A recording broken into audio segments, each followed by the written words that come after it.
B. Collins. Peter B. Collins, news and comment. It's Friday, March 8th, 2019.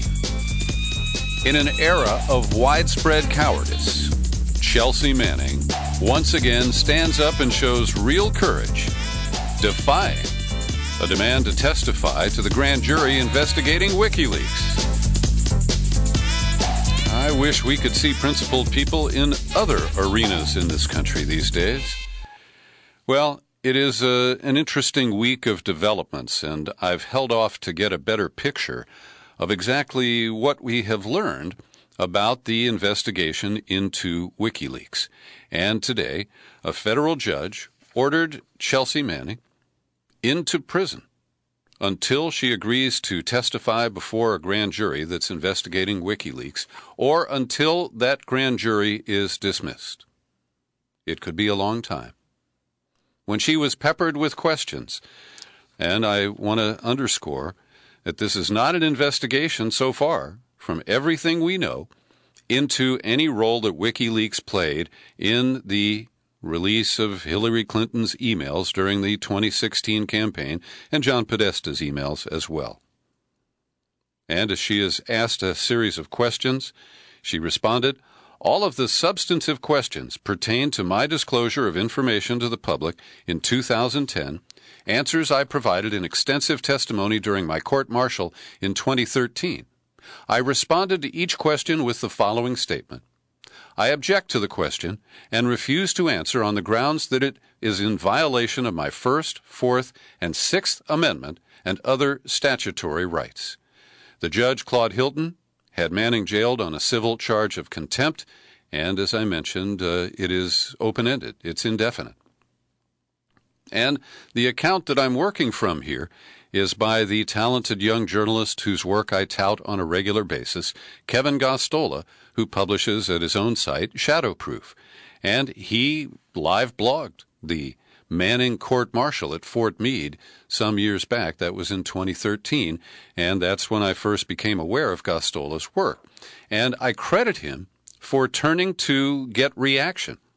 And instead of going to some prosecutor or some obvious person who would want to slam Chelsea Manning, we get reaction from John Kiriakou, the CIA whistleblower. Quote, "I have great admiration for what she did for the simple reason she could have taken two ways out.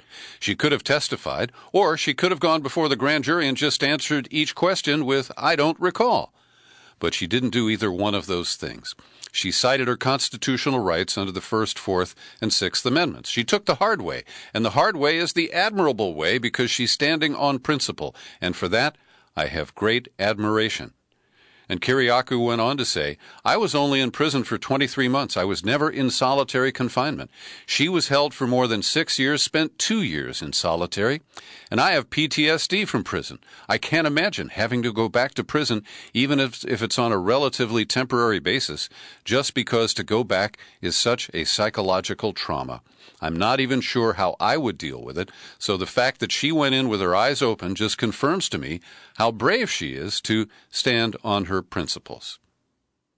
And Chelsea herself said, "In solidarity with many activists facing the odds, I will stand by my principles.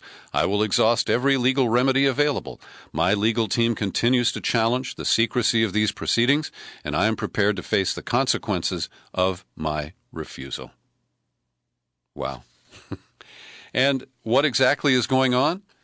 Well, Caitlin Johnstone, the Australian writer, in a brilliant piece published this week at consortiumnews.com, and she regularly publishes her work on Medium.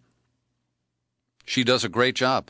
And all the way in Australia, she takes the time to watch Rachel Maddow online.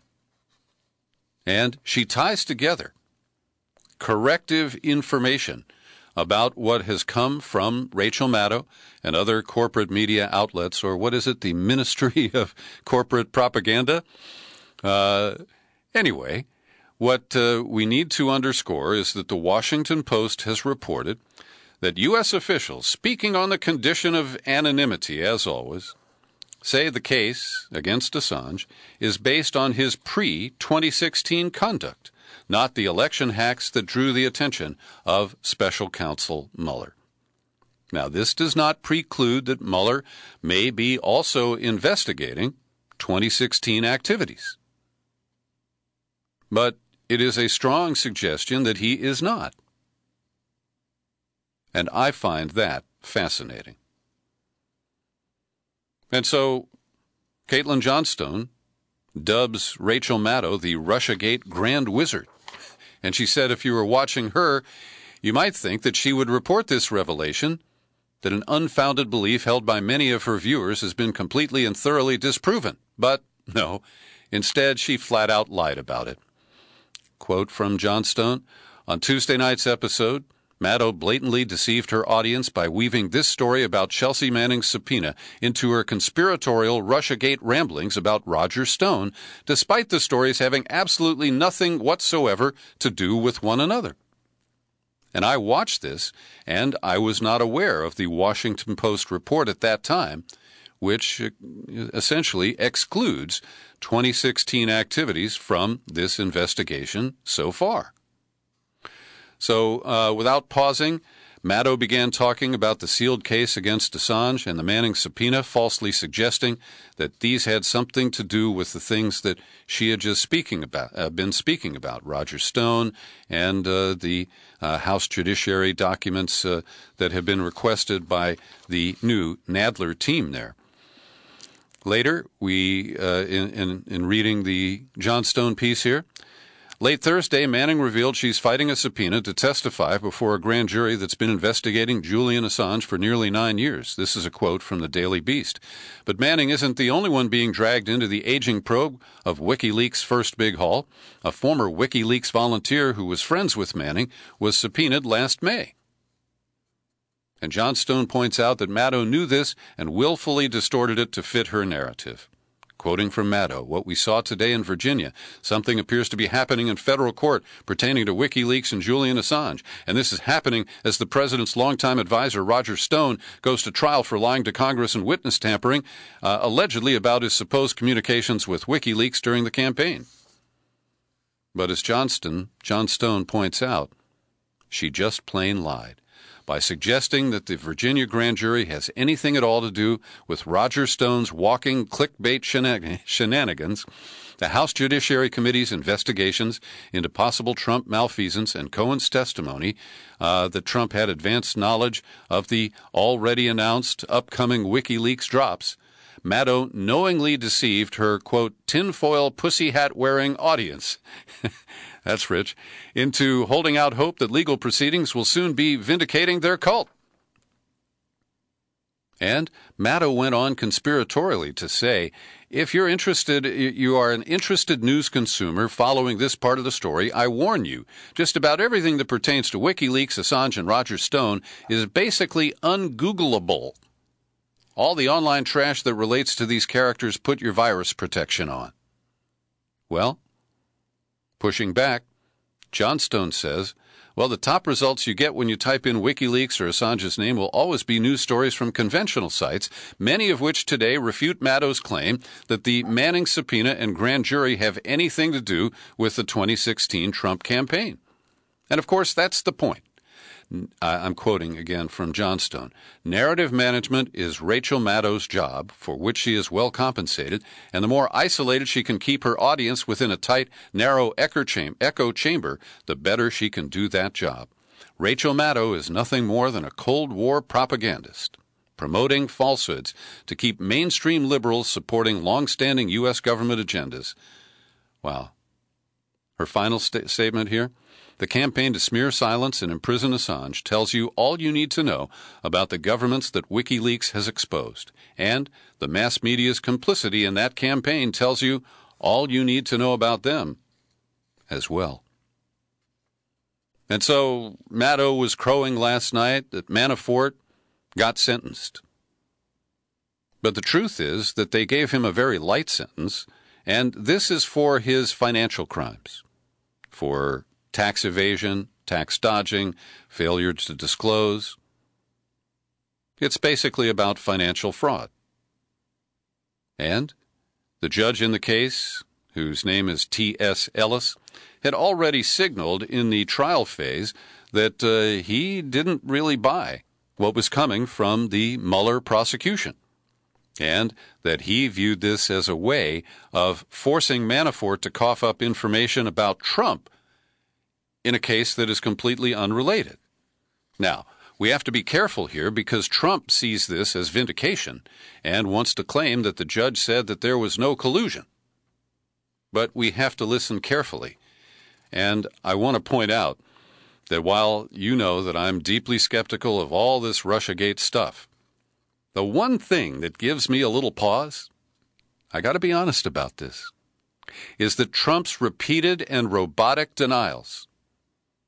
Good morning, it's Wednesday, no collusion. I love Chairman Kim, no collusion. I mean, he just blurts it out all over the place. And that's what makes me feel that he's lying. Because, you know, his lips move when he does that. So, what the judge actually said was that Manafort was not before this court for anything having to do with collusion with the Russian government to influence this election. This was echoed by Manafort's lawyers, who made only this brief statement when they left the courthouse. There is absolutely no evidence that Paul Manafort was involved in any collusion with any government official or Russia. Now, I believe that that is used to get Trump's attention and try to coax him into pardoning Manafort.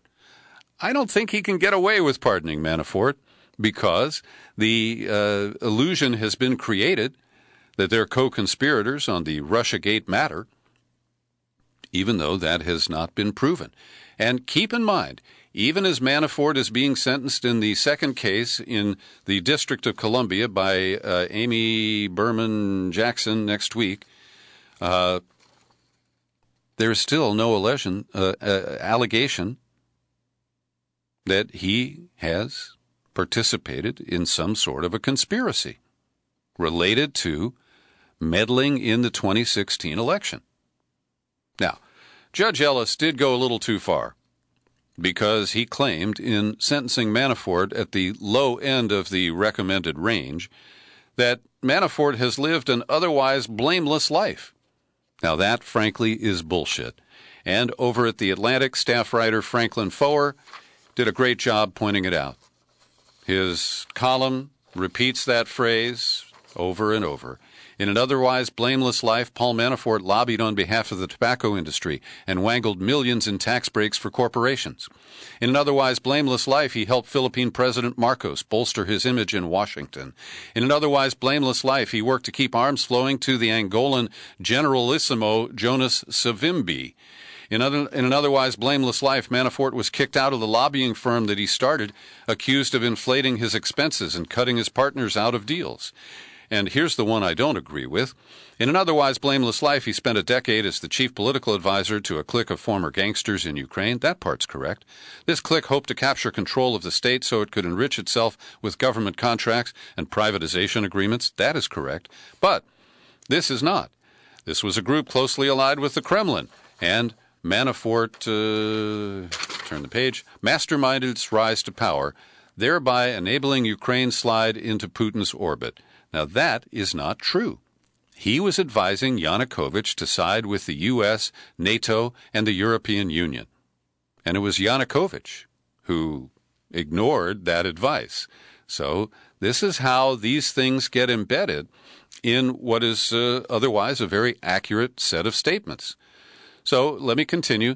In an otherwise blameless life, Manafort produced a public relations campaign to convince Washington that Yanukovych was acting within his democratic rights and duties when he imprisoned Yulia Tymoshenko, his most compelling rival. That is true. In an otherwise blameless life, he found himself nearly $20 million in debt to a Russian oligarch. Instead of honestly accounting for the money, he simply stopped responding to the collection efforts. And let's note that he volunteered to serve without pay on the Trump campaign, trying to get whole with that Russian oligarch. And that could be a conspiracy that Trump had nothing to do with. But it hasn't been alleged by St. Bob Mueller. And there are a couple of critical pieces about Mueller being published today. Also at The Atlantic, writer David Graham notes that this sentencing is a setback for Mueller, that the judge did not listen to the arguments from the special counsel's office. And Graham writes here, it's impossible to view this as anything other than a setback for Mueller, and that his juggernaut has landed in a ditch. And as you know, I am not a fan of St. Bob Mueller. I consider him a made man in the deep state. The crimes he committed as the FBI director, and then Obama extended his term by 2 years, will never be fully accounted for. And so Russiagate kind of fizzles out, and in media outlets like MSDNC, they are busy trying to move the goalposts, move the audience into a new direction without ever referencing how badly they fucked up on this story. Interesting news reported by the Washington Post that the top Republican on the Judiciary Committee has released a transcript of an interview conducted months ago with Justice Department official Bruce Ohr.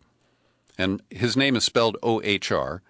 And he served as a link between Christopher Steele and the FBI. And then when the heat came on, they moved him to a different post inside the Justice Department. And Ohr's wife worked for Fusion GPS.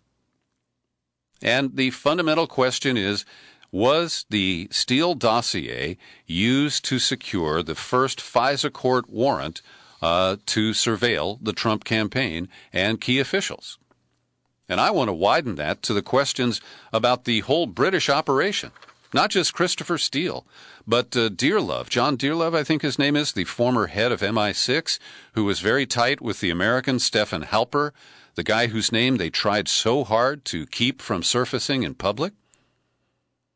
And I await the full exposure of the British element of this whole Russiagate scam. Maybe someday we will be permitted to learn the truth about that. Now, regarding Russiagate, the Independent of Britain has published an article and a video interview with 89-year-old Noam Chomsky. He is, of course, a vaunted idol here in many respects in the United States. And while I don't worship Noam Chomsky, I don't believe or agree with everything he says, on this, we are in full agreement. Here's a quick clip from Professor Chomsky. So take, say, the huge issue of interference in our pristine elections. Did the Russians interfere in our elections? An issue of overwhelming concern in the media. I mean, in most of the world, that's almost a joke. First of all, if you're interested in foreign interference in our elections, whatever the Russians may have done barely counts weighs in the balance as compared with what another state does openly, brazenly, and with enormous support. Israeli intervention in U.S. elections vastly overwhelms anything the Russians may have done. I mean, even to the point where the Prime Minister of Israel, Netanyahu, goes directly to Congress without even informing the president and speaks to Congress with overwhelming applause to try to undermine the president's policies. What happened with Obama and Netanyahu in 2015. That is Professor Noam Chomsky speaking to Britain's independent newspaper. Every day I pause for a moment to thank the people who support my work here at the Peter B. Collins Podcast with your subscriptions. Great people like Paul Elsesser, John Zwiebel, Del Leonard, and in Switzerland, Olivier de Mirlot. They're all very generous. Olivier jibes me when I write him and say, "Did you really mean to take out 2 annual subscriptions?" He did. And Olivier, I've finally gotten the hang of that, and I do appreciate it. I would like to be able to thank you for your subscription. All you have to do is set one up. Visit peterbcollins.com, click on Menu, then click on Become a Subscriber. You land on the sign-up page, and you'll see a picture of Justin Frank's book, Trump on the Couch.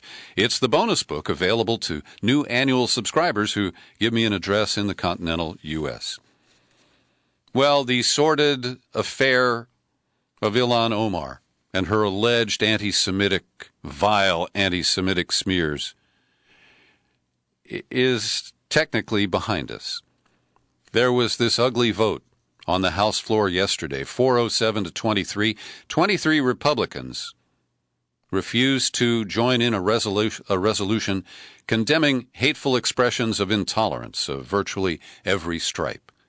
Now, we know that the real purpose of this was to smear Congresswoman Ilhan Omar for comments that she has never made, and for inferences that were provided by Jewish people who claim to be injured by her comments. And the leaders of that have been people like Congressman Jerry Nadler, Elliot Engler. These are people who've been in Congress for 25, 30 years or longer, and they're very uncomfortable with these young upstarts who are speaking truth to their power. And the vote, as you know, is pretty offensive to me because it is based on lies. And the Democrats became enablers of the smears that were leveled against Congresswoman Omar. And David Talbot, who's the very well-known journalist and author based here in San Francisco, I was pretty puzzled by a post he put up this morning. Congratulations to Nancy Pelosi and 3 very skilled Democratic colleagues for orchestrating a congressional vote that condemns all forms of bigotry and thereby avoids the political trap set by Republicans, including blatant anti-Semites and white nationalists. It's a simple fact, he acknowledges, that some members of the pro-Israel lobby in America do conflate the interests of Israel with those of the U.S., no matter how violently the current Israeli government acts to repress the Palestinian people. Saying so is not anti-Semitic. So I have no problem with that declaration by David Talbot, as you might imagine. But he calls it the artful broadening of the anti-bigotry measure was carefully worked out by Representative Jerry Nadler, one of Talbot's heroes on Capitol Hill, along with Congressman Jamie Raskin, another Jewish progressive who Talbot says he deeply admires. And I'm sorry, but I don't agree with Talbot's analysis here. He has to ignore what the whole context of what created this controversy. And Pelosi's effort to defuse it by pouring gasoline on the already active fire there, as you know, I find very troubling. And John Zwiebel, the subscriber I mentioned a minute ago, he emailed me with a draft of a column that he has written, and he says there have been numerous articles on this farce that Ilhan Omar is anti-Semitic. I just realized that they're all sanitized and that no one mentions Elliot Engel, the congressman from New York, and no one questions his motivations. And Engel reacted to the comments by Omar, saying that she had invoked an anti-Semitic stereotype. Zwiebel says, I find it outrageous that nearly any metaphor or simile that can be used to describe humanity, even when used to merely question Israeli policies and actions, suddenly becomes an anti-Semitic trope. Our freedom of expression is squashed by the political correctness of some who demand fealty to their interpretation of the words and events, especially when there is no evidence to support that demand. I question the true purpose of their complaint. Good comments there, John, and I do appreciate you sending them in. Also, I'll note that Kirsten Gillibrand, Democrat senator from New York and a candidate for president, offered a really mealy-mouthed statement. Those with critical views of Israel, such as Congresswoman Omar, should be able to express their views without employing anti-Semitic tropes about money or influence. So Gillibrand is falsely inferring that Omar has done that, and schooling her that she shouldn't do it again. Then she did, on the other hand, just as those critical of Omar should not be using Islamophobic language and imagery that incites violence, such as what we saw in West Virginia. Well, I don't respect Senator Gillibrand for her kind of squishy reaction there. And nothing squishy about Trump. He took time out from attack tweets on Michael Cohen to call the Democratic Party anti-Israel and anti-Jewish. I thought yesterday's vote by the House was disgraceful, Trump said. I thought that vote was a disgrace, and so does everybody else, if you get an honest answer. The Democrats have become an anti-Israel party. They become an anti-Jewish party, and that's too bad. Well, if you haven't had a chance to watch the blacked out documentary that was produced by Al Jazeera called The Lobby U.S., this is their action plan. They want to divide the American political scene, and they freely admit that they use false tags of anti-Semitism to brutalize their opponents. And so Trump is just on message with the Israeli lobby and the outsized influence that it exerts here in the United States. I mentioned that Trump has been attacked tweeting Cohen, and of course, when you've got a profligate liar like Donald Trump, who calls out his former attorney, who lied to protect Trump, as a liar and a rat, well, they're just trying to find these issues to undermine Cohen's very serious allegations against his former boss. And so Trump claims, or I guess he believes, that people are going to believe him instead of Mike Cohen. And the issue is whether Cohen asked for a pardon and whether it was dangled. And because, I've pointed this out before, Trump and Cohen had an exaggerated sense of attorney-client privilege, I think they talked about a lot of things in ways that would be considered criminal by average observers. Also, The Guardian, doing more enterprise reporting here in the United States, reveals that the Trump Inaugural Committee received tens of thousands of dollars from shell companies that disguise the foreign origins of the money. And of course, in Trump world, this is just another day of money laundering. But they cite a false company, a front company that was set up in Georgia by a lobbyist with connections to the Taiwanese government, a company formed anonymously in New York by an Israeli real estate developer, and a Delaware shell company for a wealthy Indian financier based in London. So that's more criminal activity. And of course, we can't talk about impeachment because Nancy Pelosi has told us not to. Bill Shine, the former Fox News executive who became the sixth communications director in the Trump White House, has become the sixth to resign. The face-saving move is that he'll move to the 2020 re-election campaign. And the bottom line is that nobody can control Trump, and when you try to be a consultant or an advisor to him, you get burned in the process. Well, today, by a vote of 234 to 193, the Democrats passed a fabulous package, 700 pages of election reform, making Election Day a federal holiday, automatic registration to vote. I don't actually support that, but a lot of people do. Restoring voting rights, some modifications to the campaign finance system. Great stuff. I embrace 100% of it. But it's not going anywhere because Mitch McConnell will not permit it to be taken up in the Senate. It is an agenda-setting moment, and that's about all. Elizabeth Warren is turning up the volume on her campaign. Today, she is speaking in Long Island City. She's challenging Governor Cuomo and others who are on their knees begging Amazon to build that second headquarters in Queens. And Elizabeth Warren counters by saying it's time to regulate the big tech companies and even break up the biggest like Amazon, Google, and Facebook. Well, I don't know all of the details of how she would break these companies up and what the basis would be, but fundamentally I agree. Here's her comment. To restore the balance of power in our democracy, to promote competition, and to ensure the next generation of tech innovation is as vibrant as the last, it's time to break up our biggest tech companies. Well, at minimum, I agree that we need to have serious federal regulation. And, like so many things, it's dead on arrival in Congress because of the campaign cash and the lobbying power of these big companies.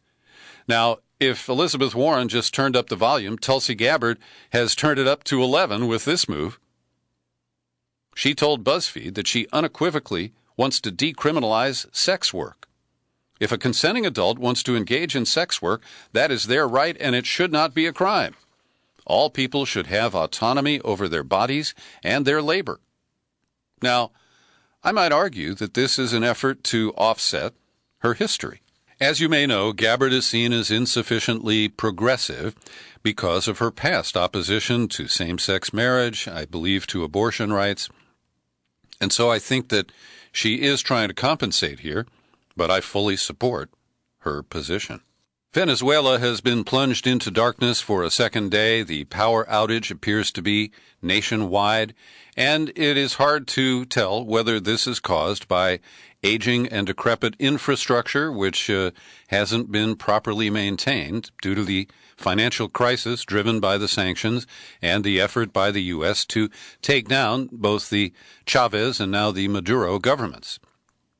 It is possible that this has been a failure, but it's also possible that this is an act of sabotage, a cyber attack, similar to what the U.S. did to Iran's nuclear centrifuges with the Stuxnet virus during the Obama administration. And today the New York Times has an interesting report that Russia is standing with Maduro, but they're trying to show weakness in the alliance and claim that Russia is hedging its bets in case Maduro is taken out. But at least for now, Russia does seem to be standing by the Maduro government, and Rosneft has loaned quite a bit of money to front money to Maduro to keep the oil sector in operation. Troubling information from satellite surveillance that indicates new activity at both missile test sites and nuclear facilities in North Korea. It appears that the little rocket man is sending a message to his buddy Trump, and we'll have to see how all that plays out. The New York Times is reporting that the Customs and Border Protection officials were spying on journalists as they covered the caravan that approached our southern border a few weeks back. In particular, a freelance photographer who has supplied photos to the New York Times named Go Nakamura believes that he was subjected to special scrutiny.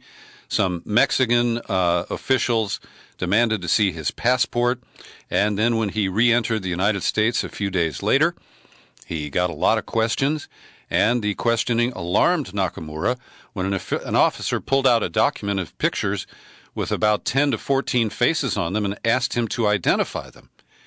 He said he didn't recognize any of them, but he felt like they thought that he was a spy himself. Very troubling, but not all that surprising. And finally today, sad news for those of us who watch Jeopardy, the game show on television. At our house, we typically watch during dinner. Kathy wants a break from the news, and it's kind of our demilitarized zone. And we enjoy the show. It's a brain teaser. It's fun to play along with. And the longtime host, Alex Trebek, who has been the host of the program since the 1980s, announced the other day that he has stage 4 pancreatic cancer. And I will not respond to that with a question, only sadness and best wishes to Alex Trebek. Thanks for listening to my daily news and comment podcast. You're free to share it far and wide. You'll find it on YouTube, and I'm Peter B. Collins. Happy trails to you until we meet again. Happy trails to you. Keep smiling.